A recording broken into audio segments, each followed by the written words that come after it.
Yeah. You already know. My name is Anthony G. Math Womble. And I'm Rod, aka Get Fetty. And we are the Hangout. We have a very special episode this Friday. This is real, I'm going to say pause in advance, big for us. You already know this is a pause goes on. Pause big for us. Damn, pause on that one, okay. But we got a Harlem legend, a musical legend in the building. We have Gdep here. Well, peace. Yeah, you know, appreciate you, man. If you don't know who he is, shoot yourself. But special delivery, man. Child of the ghetto. Also, bad boy, former bad boy artist. One of my favorite videos, the remix to special delivery with Ghostface. One of my favorite MCs. Harlem shook when the brother dropped, and I'm saying that literally, man. His videos seem like to be the catalyst of that dance. Was on in his videos. So we have the brother in the building, man. Yes. And so we're gonna do. Usually we have opening topics and stuff like that, but we're not gonna go into that, man. We're gonna go into conversating with the brother. And going into a little bit about his history, his past, and also this new music he got out right now, Lessons Never Learned, the album, Cop Lessons That, Never Losses, with my brother, Lessons Never Losses, with my brother, Cover COD, you know what I mean? One of the best producers in NYC right now, the Lean Brothers, him and Spazzo, you know what I mean? Tap in. So, before we get into like the new album, we want to get into, and that's a pause behind that. We want to focus on some of the past of Gdep, man. You heard of a lot of people talking to him about the past music and stuff like that, but I know he's a Harlem person. Jeff Johnson, I spent a lot of time there myself in my youth in the 90s. So I want to go into a little bit of that era. You know what I mean? And so one of the first things I want to talk to you about is, the people who were smoking bud back then, the people who was involved in the flower scene before it was legal, because now it's legal. There was a lot of action going on in Harlem. There was a lot of action. I'm a Brooklyn dude, and I traveled with my man D Black. God bless the dead, my man Dennis. He took me on a Harlem tour of like the spots back then. And Harlem had everything. You had Crystals back then. You had Lions then. You had Mr. B's. You had Funhouse. You had Branson. Bus Stop. Eminem. So let me ask you. LM, Nucleus. Oh, I forgot about that one. That was probably the main one. That's a fact, though. I was a Mr. B's fan. I'm not gonna lie to you. Mr. B's had me hooked. Who wasn't? Two blunts with a nickel. You can't beat that. You can't beat that. And the record store was across the street, so I said buy some music after going to Mr. B's. I bought a lot of my music. I bought 93 Till Infinity. And De La Soul third album across the street from Mr. B's. But out of those spots back then, which one was your favorite? Well, we had a spot on 108th called LM. I remember that spot. Yeah, LM was one of my favorite spots. They had the little nickels, but they was like real raw chocolate, like real. Yeah, and also 124th and 2nd. They had I remember the body bags up there, the $20. But 124th had Madison too, with the go behind the door joint. Hell yeah. So I'm gonna take you back even further.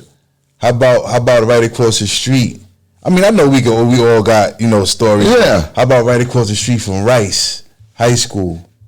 Right down the steps. 103rd? No, on 124th in Lenox. 124. I never hit that spot. Yeah, it was a spot called remember that spot, Carl? The Envelope. They used to call it the Envelope. That was a throwback. 125th next to the Federal Building. Close to the Federal Building had an official one too. Oh yeah, I remember. Had an official one too. Before that, it was just bus stop and nucleus. That's a fact. 24 hours, remember? That's a fact. And the nucleus became Black Ink. Yeah, yeah. But no, it's crazy. There was another one called Mind, Body, and Soul. Oh, 119. Yeah, that was crazy. They had the butterfly. The bag. butterfly bag. You remember? Everybody closed Niggas is high. for 24 hours. This is weird. The reason why I say that, Right or wrong, they used to close, but we stood up 24 hours. That's a no, fact. I'm gonna tell you why Mind, Body, and Soul was crazy. I was sitting in so I get the projects mixed up, Jeff and Johnson, but what's the one on the left side? Left side of what? Going towards the high numbers, the left side projects, so they're across you from each other, 3rd Ave. Yeah, that's Johnson. All right, so I used to be in Johnson. When you cut through the school, so when you got cut through, and the benches was right there. Yeah. Tall gate, the black gate. Hell all right, yeah. so that's where we used to hang out at. Okay, gotcha. We was sitting there one day, and the dude from Mind, Body, and Soul, when it first opened, was giving out free tray bags right there. And we sitting there, I'm high school time, I'm like 15 years old maybe, and my man went to go piss. And when he went to go piss, the guy came through and gave us all tray bags. He was tight. And he was tight. He was like, yo, the butterfly bags was crazy.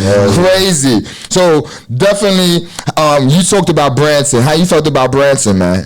Was it the triangle time or the square time? Oh, this is the triangle time. Okay, Triangle. okay. Yeah. Branson was like that was like you had to be down with MI, you know what I mean, Mission Impossible, MI6, like to even, you know what I mean. Not everyone could get it. Yeah, not everyone could get it. You had to get, some had a card. Or you had to just get co-signed. What happened with me was I went with Black Rob one time, and Black Rob was like, "Yo, my man, come again," like, because I was like, "Yo, let him know that," you know what I'm saying? So you could come by yourself. Yeah. So he was like, "Yo," he told bro, he said, "Yo, when my man come, he gonna come back."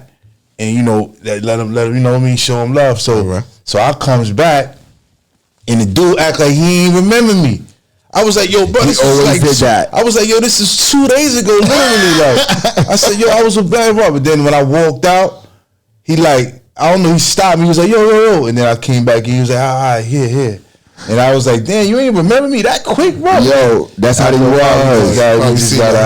And they had like 2 flavors. You might have got like the green one, and then they had like a darker color bud. I used to go for the green one. The high color. Yeah, the high color one. Yo, it was like, that thing was like, I don't know where they was getting at. That shit was out of this world. I used to be like, yo, what? How am I so high? Yo, it would be crazy when they had to re-up and you had to wait out there. I'm talking about like cars. Like waiting for that dude to come through. Pause. Crazy times. Okay, so let's talk about for me. When I think of Harlem and being around my man Dennis again, God bless the dead.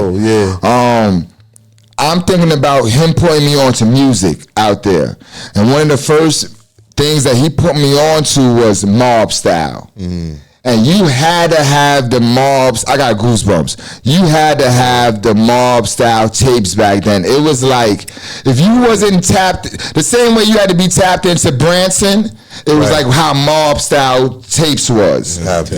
How do you feel about that music back then, like mob style tapes? Was you a fan of it? Hell yeah, man. I ain't gonna lie. Them dudes, they was ahead of their time, man. Very.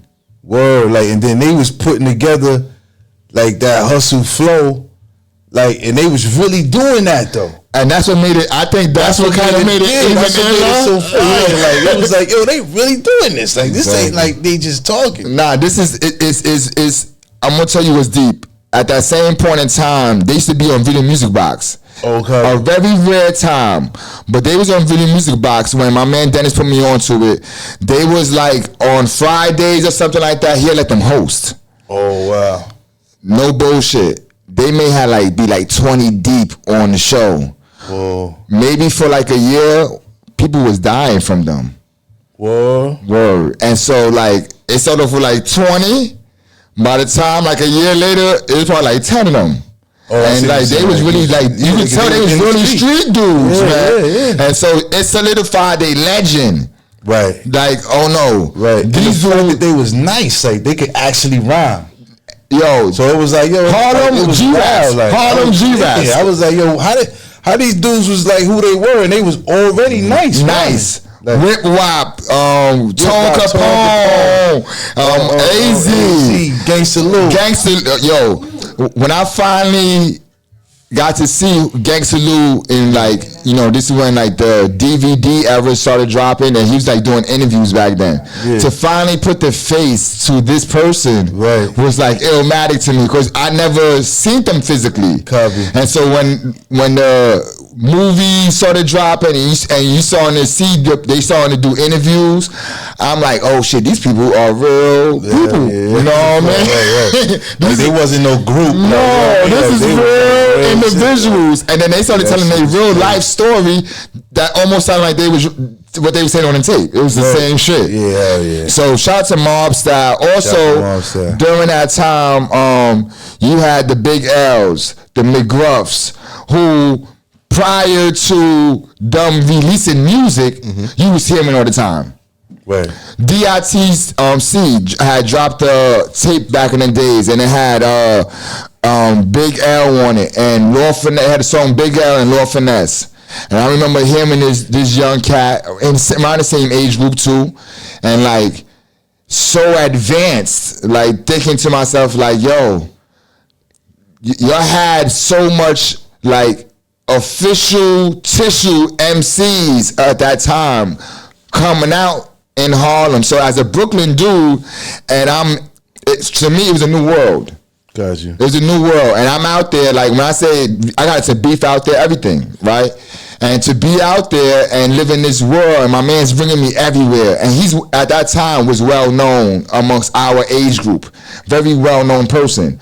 So we're going to like all these like he's taking me to the sports bar, the Black Door, you know what I mean? Okay. As a teenager, and so it was just an experience as a person like yourself who grew up in that environment. You know, how do you feel about that world versus like now? Man, I mean, I think what the biggest difference between that world and now is the cameras. Definitely cameras. Word. Like I think that was Harlem's allure most. You know, I think that was mostly every place's allure. It was tucked away. You know what I mean? So like people didn't know what was going on. You know what I'm saying? So that that mystique is the difference. It's gone. Yeah, it's gone. It's gone. You know, as a person, you know, growing up in that world, man, did that world come out in your music?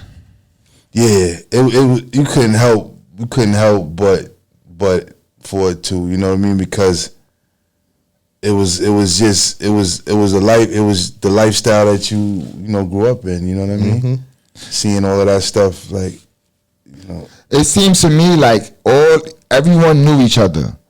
Like in Brooklyn, our Brooklyn is spread out. Mm. You know what I mean? Like our Brooklyn is like, you know, this Browns. I'm from Williamsburg, so Williamsburg, we kind of like the unknown. Not no more. It's a fucking gentrified place now. But in my time, we was like the Smurf Village. If someone didn't bring you out there, you and I know where Williamsburg was at. And so Brooklyn is so spread out, and it seemed like when we was like in Manhattan, especially in Harlem, it seemed like when we walked through these up the block, people knew who each other was. Like, so it was like a real to me, it seemed more a tight community. You knew what you call it from 116th. You knew what you call it up the hill, and so it felt like a real tight community compared to like where we come from. Like he's from Coney Island, but the fact that I've been everywhere, like all over Brooklyn, and hung out with everybody to it. It's like that's how I was known. throughout Brooklyn. So it's like everybody else was like, oh, I didn't know. But then, like you said, it's a small world. So when I did mingle with different people, like, oh, they thought I was from that side. Things like that. So like me, coming from Coney Island, but then being all over the place, people would think I'm from it because I adapted to being all over. But at the same time, I saw how different parts, mingled with each other and things like that. Gotcha. And it didn't feel like a Harlem thing because I hung out with, on St. Nick, 125th, things like that, and people didn't know each other like that. I think this is because it's just so small. True, it ain't small to me, but Harlem is small, man. Because there's so much action. Yeah, so much action. So especially if you play ball, because my man played for the Gauchos. I played ball too. Okay. So that was another thing. So that makes it some real smaller. Yeah, even more smaller. Hell yeah.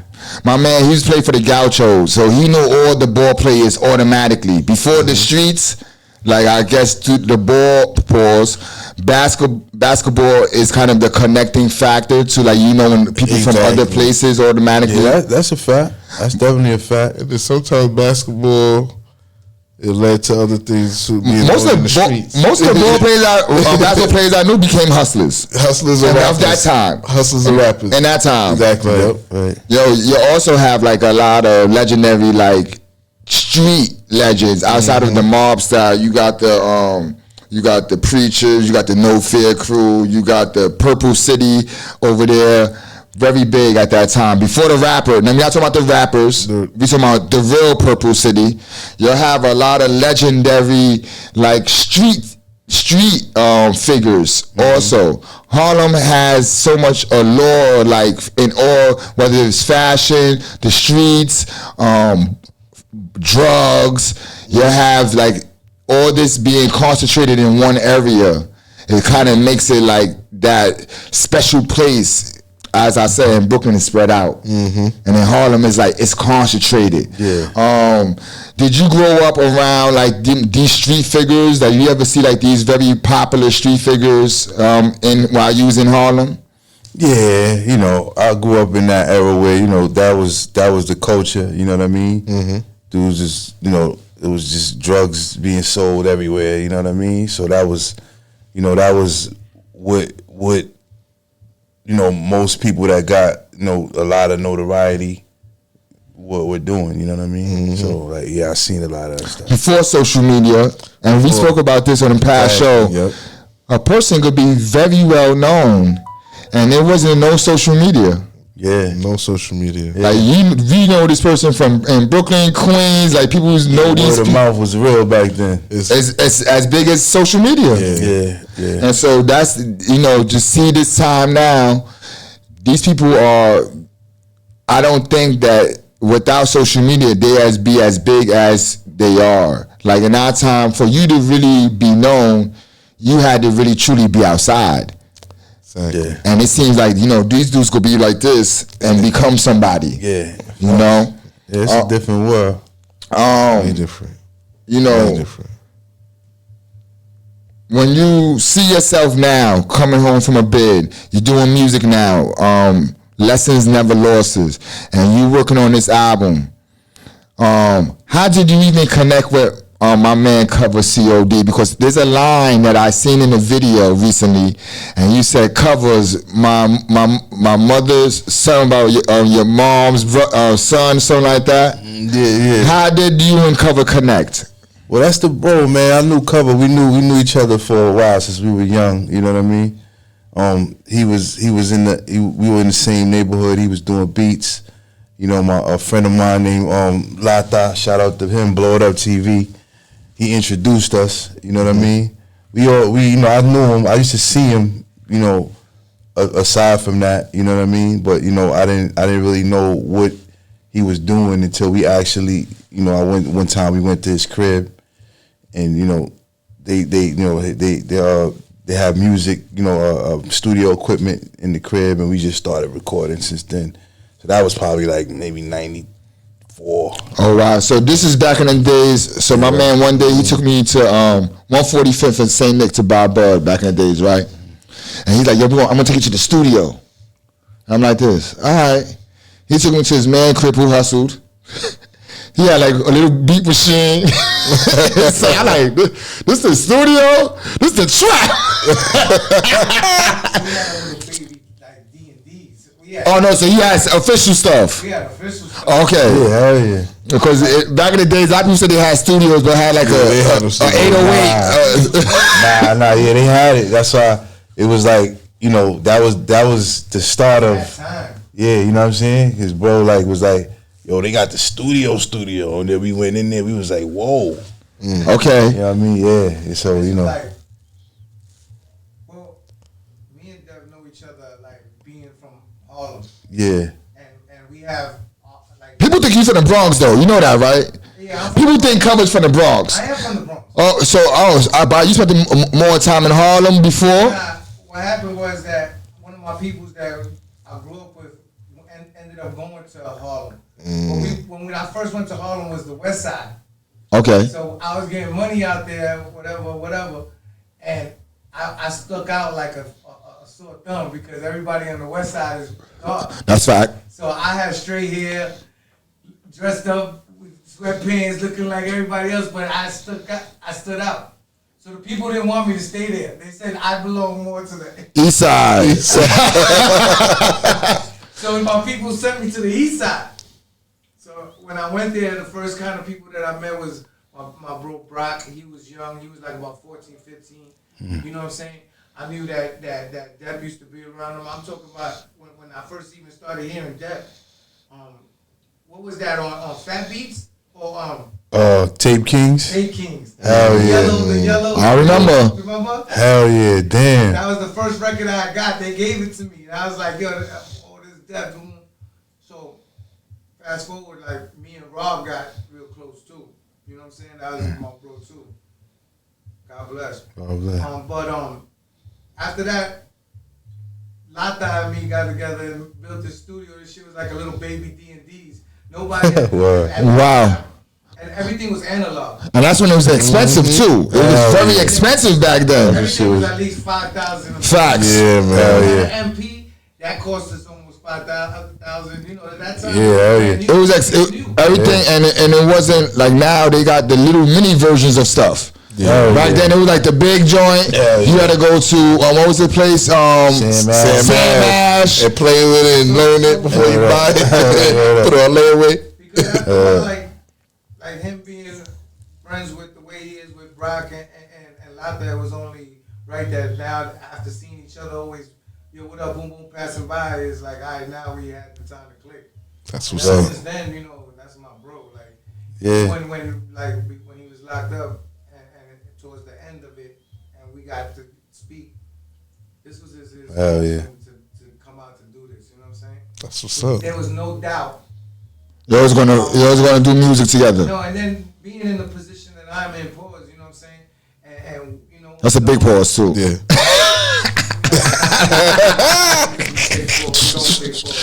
You gotta learn the rules of the game. Nah, it's just no. Our show is a pause goes on, so that's why we just it's just part of our law of the show. And I know he can say that. I'm just saying. I know I'm in the middle of whatever y'all. Nah, you family. We on the block. But I'm just putting it out there that he always said it. But like right before the day, said, "Yo, cuz, when I come home, we going straight to work," and that's what the man came and do.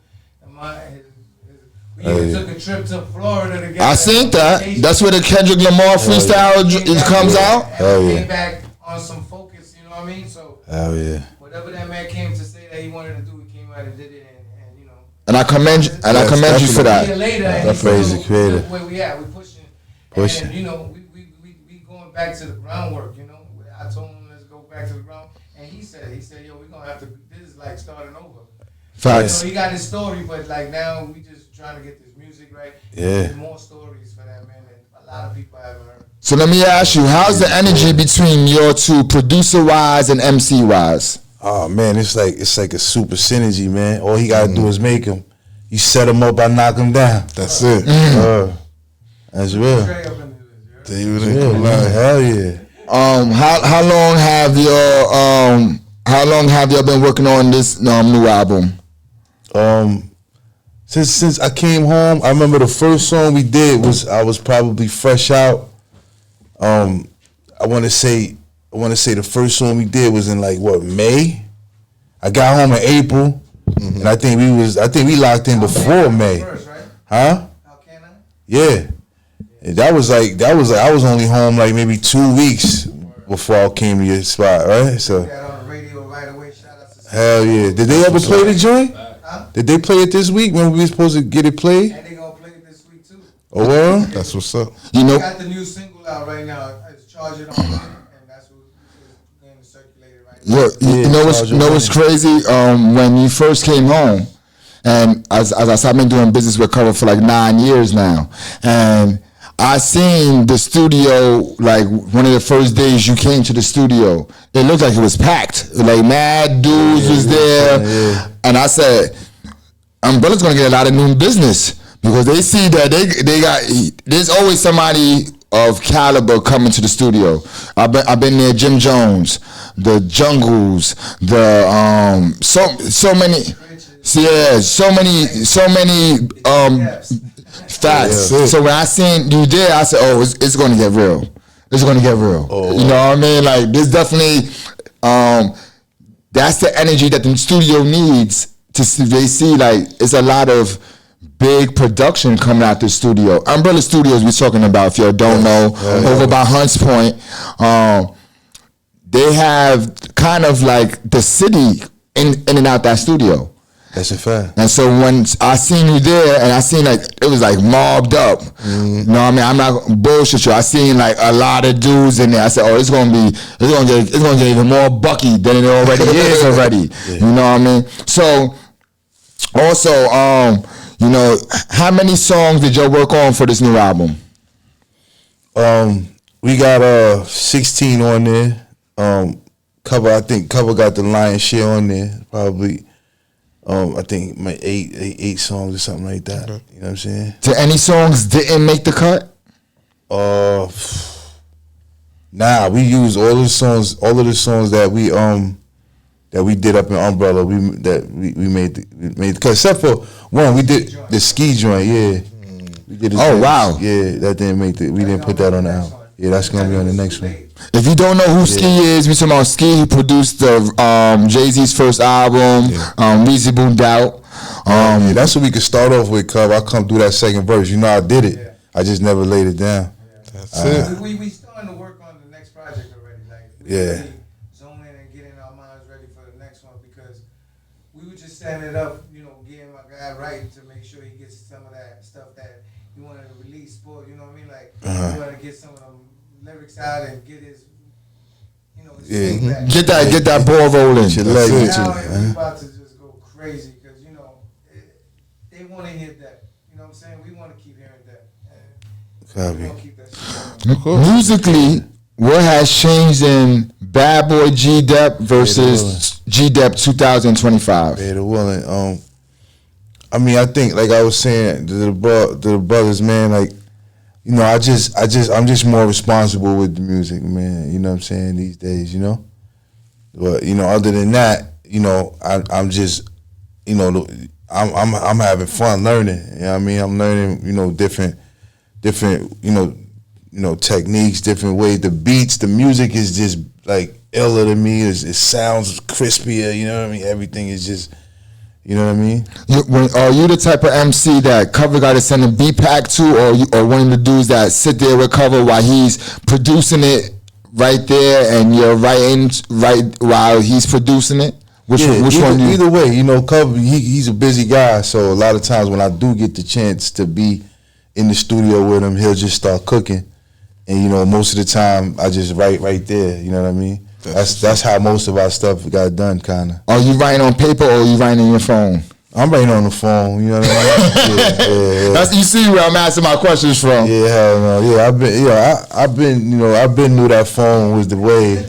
But even, you know, because people tell me. Me on the phone, bro. Yeah, I ain't gonna lie, no, but look, people tell me, you know, how's the technology changed, you know, and all of that. When I left, I had an iPhone. You know what I mean? Okay. Yeah, so I wasn't like unfamiliar to these joints when I came home. You know what I'm saying? I got locked up in 2010. The iPhone was already on 2. That's a fact. You know what I mean? So I had the 2, and I understood that you can you know, what was dope about them to me was you can write your rhymes, play the beat, look at the rhyme. You know what I mean? Yeah. So you already was in that mode already. Yeah, so I already knew that was the dope. That was the dope thing about writing your rhymes on the phone. You know? I just started. Oh, I just started. I'm not gonna bullshit you. I got 2 jobs now, so I do a lot of writing on the train. Yeah, you know. So I just started learning how to maneuver this. A lot of the old bad boy roster is disgruntled about their dealings with Puffy. How do you feel? I mean, I that's not my experience. You know, I handle my business. My lawyer. Well, made sure the contract was correct. We negotiated everything. So I didn't have that experience with him. You know what I mean? Do you have your publishing? Yeah. Before the give back or from? I mean, did you get it? Even before the give back. Oh, wow. Yeah. So you didn't use one of his lawyers. You had your own lawyer. Yeah, no, there you go. There you go.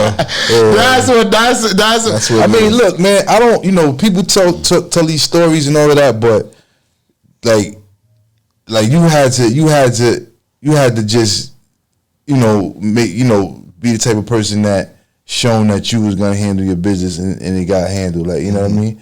Like I didn't see, like they weren't there trying to force people to do anything they didn't want to do. You know what I mean? So it was one of them things where, if you got a bum deal, it's because you got a bum deal. You might have been thirsty and just, desperate is what desperate does. Right. So you know what I'm saying? So that was, I think, a lot of times, it wasn't the type of place that dudes was getting forced to do stuff they didn't want to do. You know what I mean? Streaming wise, how do your music, the old music, do streaming wise for you? It does pretty well. It was doing well. Of course, more. Of course, when it first came out, it would have done better. You know what I mean? But now, I still see a nice amount of change here and there. You know what I mean? Especially when you me coming home, I tapped into a lot of the old, these new platforms because like dudes like they should realize that when we signed these contracts, if you signed any of these contracts back in the early the 2000s, you didn't have streaming and all of that. So a lot of that stuff legally, might still be there for you. You know what I mean? Because it started, before they was probably, tracking a lot of that stuff. So, if you go back, a lot of that stuff you might have money, retro, you could get a lot of that money retro on the retro tip. So okay. I seen how do you feel about the music landscape these days, personally? And I know people ask you, questions that's similar to that, but how do you feel about the landscape of the music now? I mean, I think it's I love the music, man. I love the music. Seems a lot, more musical. You know what I mean? It's just people the sound is clearer, and I mean, as far as like genres and all of that, it's just like back in the days, it was different kinds of music. Yeah. You know what I mean? His son does music, and he's like the melodic singing rapper type of thing. PS3, shout out to PS3. And so I kind of like that sound. I like the A Boogie sound. Like I have a 22-year-old son, so I'm very tapped into what's going on now musically. I'm not that upset. Right. That's what I'm saying. Well, some of us we are the dudes of whatever time we in. Definitely. Yeah. You know what I mean? Right. So like it's the same way a lot of dudes in our time wasn't tapped into them weed spots that we named in the beginning. They wasn't outside like that. Right. And so I feel like you gotta be a person who's tapped in. I'm not a hater of what they're doing. Nah. What they're doing to me, even the some of the killer, I like King Von. And what's my man that's in Melly? Oh, He still in prison. My son was playing that for music before they got locked up or got killed, and I liked that music. I was like, oh no, this is fire. It was just 42 Dugg and you know what I mean? I used to like Lil Durk. Like that's a fact. My guy with the joint. He was one of the artists I wanted to do something with when I came home. I was like, yo, I would like to do something with Lil Durk. You know what I mean? And he's a melody dude too. He's a melody dude too. Bro, you know what I'm saying? This is a kid, little young bro out of Brooklyn. 2 G's, I think. Oh yeah, 2 G's. His son did the show with him. I just started listening to him like a little bit before I came home. I'm like, yo, these kids, they doing their thing. What's the other little bro name? Gunner. No, Stunner. I think. What's his name? He had the joint. Stunner Dior. Oh, that's the girl. Nah, he had the joint where he was like, damn man, it escapes me right now, man. I like K Flock. He was with Baby. Nah, he from New York. He from New York. I think his name is Gunner. He used to be like, he had the joint ring around the rosy, pocket full of posy, ashes. You remember that? I don't know. I gotta see. Well, I'm gonna check that out. What we're gonna do? If you watching, it's on YouTube. Let us know in the comments. Yeah. You know what I mean? Because I always like to look for new music. I like K Flock joints. Yeah. Like there's a couple of K Flock joints that's to me crazy. Like, and my son, he has a good ear. Like you were saying earlier, he has a good ear. So his ear is very similar to mine as a young version of it. He don't like everything, right? But what he picks, I like. You know what I mean? Right. I seen in one of your videos, man, that you put out when you got the Corey gun joint, Red McFly. But in one of the videos, you had prime example in the song. Did you have a bakery hat on? It was a bee hat. Yeah, copy. Just let you know that I'm still tapped in. My man Doms is a person who used to work in bakery doing the airbrushing and shit. If you know what I'm talking about, there's a dude that's always airbrushing there. But and I have a bakery shirt. But shout out to the bakery, man. That's a fact. You gotta be tapped in. Like he came here today just to meet Brooklyn and the world because it's a small world here today. Yeah, right? We met everybody. Oh yeah, we met everybody. That's what this is. Different generations. Definitely. You know what I mean? Different energies. You know. My brother here, man, is like very entrepreneurial, very big in business. Owned restaurants, a lot of different things. I was 14 years old and I owned a video store. Whoa. Had my own video store. Oh yeah, so you was definitely that shit. This is way before when Blockbuster came to the neighborhood. That took me out of business. They moved right around the corner and said, "Yo, we got more videos than you." And I was like, "Oh man." Let me say his nickname is Hot Rod, so that should already tell you, the energy that he's coming from. Definitely. But what you call it? So. We all the shows that you was on today, different energies, man, different energies. Your logo, I wanted to get into this before we get out of here. Your logo, I see you still. Who came up with that logo? We talking about the bull? The G look like with an arrow. Oh yeah, my bro, shout out to Blow It Up TV, my bro Harlem Hellfighter, man. Yeah, man, he came up with that, man. He just said, when I came home, he wanted to, kind of do something on the merch tip, I seen you doing that too. Yeah, you know what I mean? So, shout out to him, man. He came up with, I had the logo already, and then he figured out, other, little additions to it, and he put his spin on it, and that's what we got right now. Merchandise wise, I seen when you first came home, he was heavy on pushing that merch. Are you still going to go do that strongly? Yeah. Right now we working on some new designs, so look forward to that soon. Hopefully I can have it, how you get it on your YouTube page and have it under there and all of that. So whenever you see a video, it's there. Yeah, definitely. Yeah, or on the page itself, you go to the page and then you can see the merch and all of that. Oh, true. So for sale, that's a fact. Yeah. That's a fact. Yeah, so like a store on YouTube, be having a store. You're busy. You have your store on your. True indeed. You got to be at a certain status with your views and all of that. But I think you could make it happen. Though I'm not all the way sure. Where do you see yourself going? I know you got 3 albums about to drop soon. Do you see yourself going more into being behind the music than being the front face of it? Yeah, I mean, I just see myself soon putting out music, whenever I felt like I wanted to put it out. I do that. I kind of do it now like that, but I know that I have to stay, consistent, to kind of just keep the algorithm, keep myself in the keep myself in the algorithm. You know what I mean? When I think of people was asking you what's your place in today's soundscape.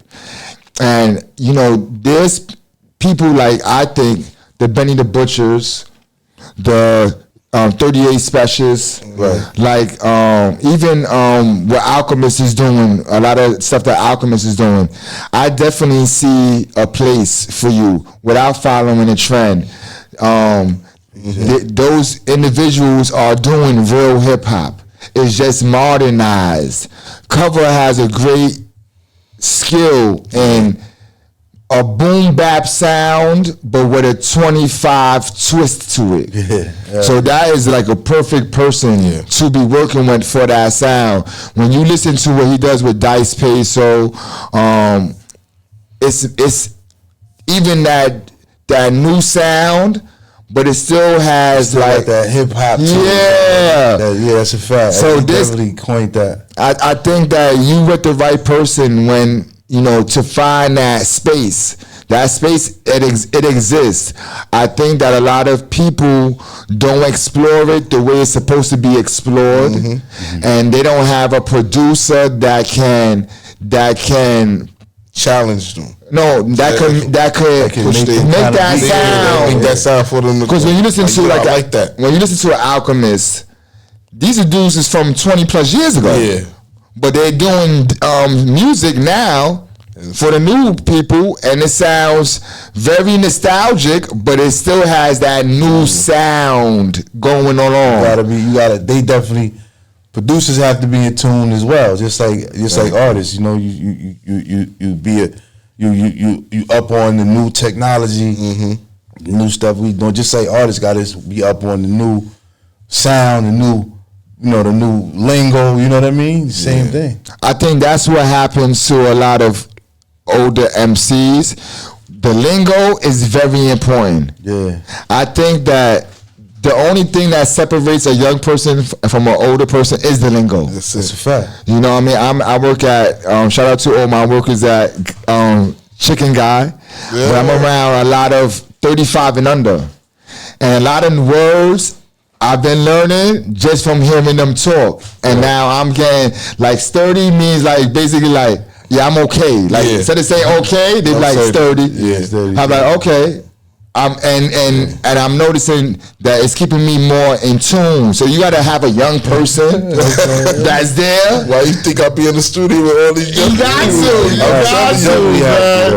I'm gonna bring them all to you now. That's what Puffy was doing then. Yeah, that's a fact. He knew that young. Yeah, hell yeah, you got to. And so when you said that story, I said, I get it. I said, like, you gotta be where it's happening at. Yeah. And where it's happening at, you're gonna get everything that you need to put out into them rhymes. That's the only thing that separates. The lingo to me is the most important shit. That's a fact. Sometimes you find yourself, putting the stuff together, and you like, why isn't it not really what it need to be? And then you realize, you realize you're not really saying it in the right way. You know what I mean? So that's a fact. And you using words from the past. So like you like the Glock. You know what I mean? And these niggas be so about switches and shit. Sticks and all that. Exactly. You like, yo, okay.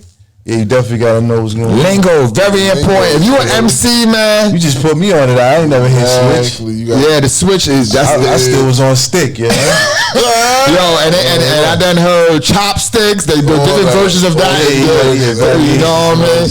But yo, as an MC, if you an MC and you over that threshold, make sure you listening to these kids what they speaking about, because if you be the MC that go in front of them and you spit the rhymes, they don't know what the fuck you talking about. Yeah, they like. It's about being in the moment. You know what I'm saying? That's why you hear the best rappers, even like when you hear like people still like a Jay-Z.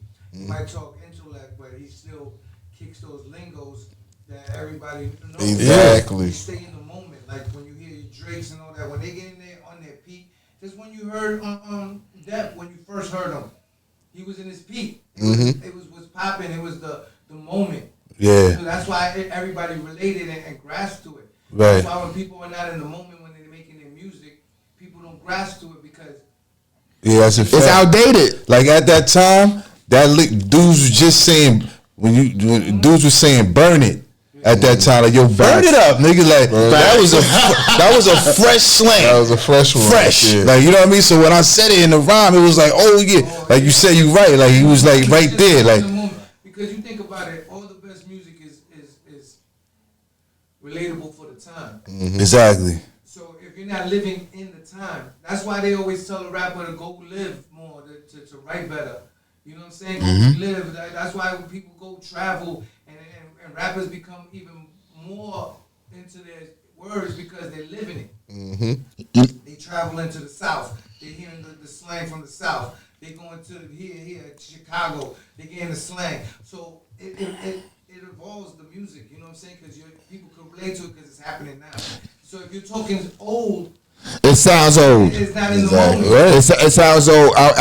When I was young, right, and I had my sister who was like 3 years older than me. Her boyfriend lived off a convent, and my man, John, right, and he was down with.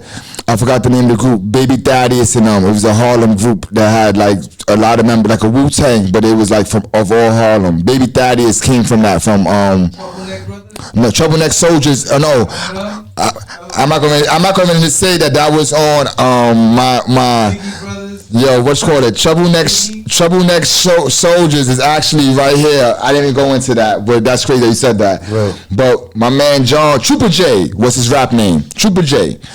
But he says, my sister from Brooklyn, he from Harlem. And he said, come saying these lingo, and I said, take it and be in the projects with it. And it always kept me a little bit at advance. I remember niggas saying, yo, dick. And niggas like, what you said? And I was like, Brooklyn wasn't up on that. So me saying that, they're like, yo, did you just call me a dick? So, you know, you gotta stay up on your lingo. Yo, Gdep, I'm glad you came through the hangout, man. Thank you, man. Thanks for having me. You know what I mean? This is gonna be available on YouTube. Make sure you like, comment, and share. Shout out to my S.STREET Media family. Everybody. You know, on the way, baby. We leaving right now. Yo, definitely. Yo, Gdep, you want to give any shout outs to anybody that you working with or for anything? Yeah, man, I just want to shout out, Cover One, of course. Shout out to my bro, Shizzy, Stay Ready. You know what I'm saying? Shout to Easy LP. You know what I'm saying? SNS. My bro Billy Slang. You know what I'm saying? Just shout out to everybody, man. Peace and love, man. We're gonna keep it moving, man. Thanks for all the support for the whole year I've been home. Definitely. And we, praise the creator, man. We're gonna keep it moving, man. Many more. Creator will. That's a fact. Yo, real quick, doo-wop. Snagglepuss and those remember them years? Remember them years? Hell yeah. Yo. It's ill that you even said Snagglepuss. Shout out to Snagglepuss, man. Because when I just said Billy Slang, we all be together, me, him, and oh, that's crazy. And that during that time, the 90s, Snagglepuss was that dude. Yeah, he was. He was that dude. He's sleeping on my bed like Arnold did the top bunk. You had to be there. You had to be there. Bros, hey, yo, thank you. Peace.